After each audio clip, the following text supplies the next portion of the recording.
First of all, Raheem, thanks so much for joining us. It's really nice to meet you. Let's talk about your life at Chelsea now. It's been a little over a full season here. How are you adjusting to life here? Yeah, it's adjusting quite well. I feel, making steps in the right direction as a team and as a football club, and long may that continue. Well, on a personal level, being back in London, I mean, where your life here started, where your life in football started, does it feel like almost coming into full circle? Yeah, definitely a full circle, and that's why I'm, giving this everything, because it's a special place for me being back in London. So yeah. Did it feel like coming home to you? Yeah, definitely felt like coming home, and then trying to make sure the football match is what the feeling is as well. So that's where Chelsea's meant to be, is competing for trophies, and that's the feeling that I want to have back and be a part of. Was that your mission always coming here, that you just want to give the club what it deserves? Yeah, that's I think something that in the last couple of years it's been installed in me, is not being able to accept not challenging and fighting for trophies. So definitely I feel like this is a football club that's been doing that for years now, and I don't think that's any different. I think that's the standards that we definitely have here, and that's the standards we want to get back to. Is that difficult always, having that standards and still at the same time having to be faced with disappointment, and obviously with the club going through transition? How do you deal with that mentally? Yeah, I feel like I think you got two ways to look at it. Is if you hit it nail on and try to give it your best and keep working, because like anything, nothing always lasts in a bad moment forever, and slowly but surely, with the right mentality, this football club will be where it needs to be, and that's what we've been trying to do this year. But you yourself have been going through, I'd say, again, the club's building in the right direction, but you yourself have been going through good season personally. Is that conflicting? No, as I said, just try to give your best, try to give your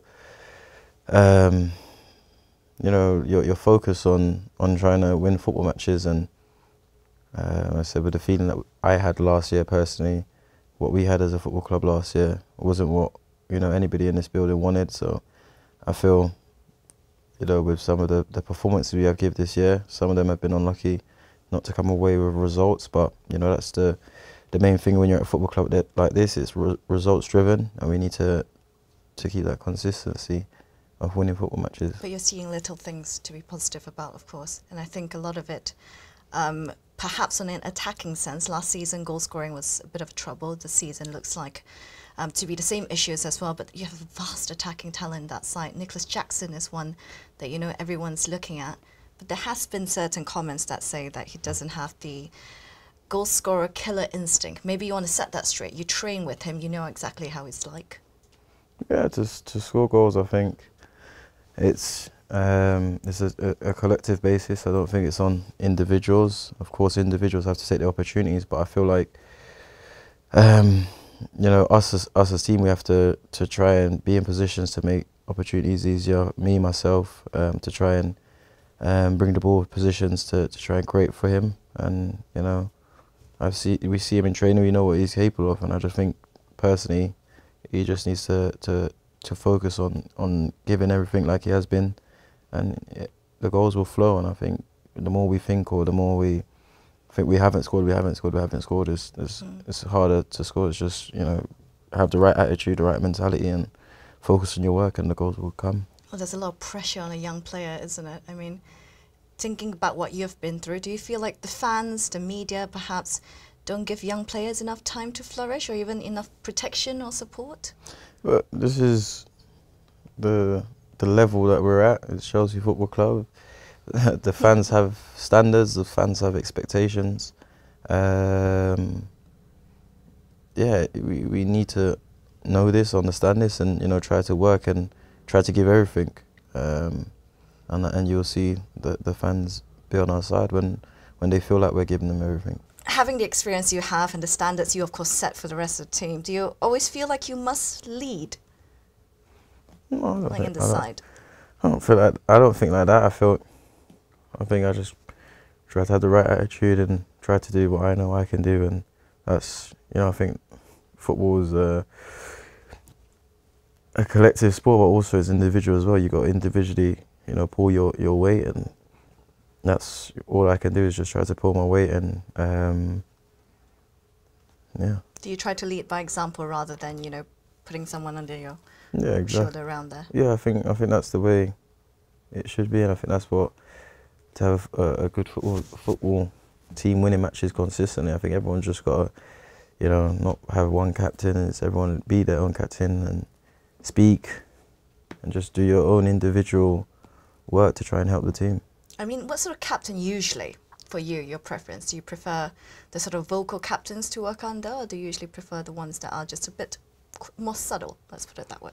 Oh, you don't have a preference? No, a preference. I like, there's plus and minuses to both, but I think someone that leads on the pitch is, you know, for me a lot more important. You know, having a captain, see how they do things and how they drag the team. I think that's important. Let's talk about the manager then, Mauricio Pochettino. From what we hear, he's very intense in training. He wants high standards and details. But as a character, is he as intense, or is he one of those managers that, you know, you feel very comfortable talking to? His door's always open to you. Yeah, no, as a person, he's fantastic. You know, he's a really nice human being. But, you know, on the training field, his standards are high. And I think that's what we need as a football club. That's what we need at Chelsea, you know, is those high standards. Because those high standards is what wins you trophies.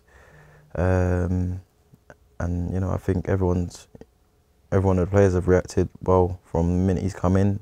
Everyone's been working hard to try and meet those expectations. But, you know, I think we still have room for improvement, and I think slowly but surely that will happen. In those first few training sessions, what were you most pleased about in how he sets things up? Like maybe you didn't expect, but you were pleasantly welcome the way that he did things. Yeah, how intense he was, but at the same time how much of I said, people person he was, and how he attended to his players. Oh, a good manager then as well. Yeah, no, that's good. And what's the best coach you work under then? What's the best coach? Yeah. In terms of what? Each have their... So overall managers that you've worked under? Each have their own. I couldn't say that. Yeah, no, it's difficult player to decide really, because I'm sure you take away a little bit of things. Yeah, like they all have their own things that they're great at and that they're not good at.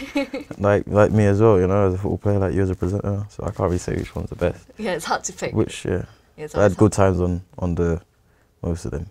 Good times on the most of them, I'm sure you have. Well, thanks so much, Raheem, and all the best for the rest of the season, of course. Thank you. Cheers, Amy.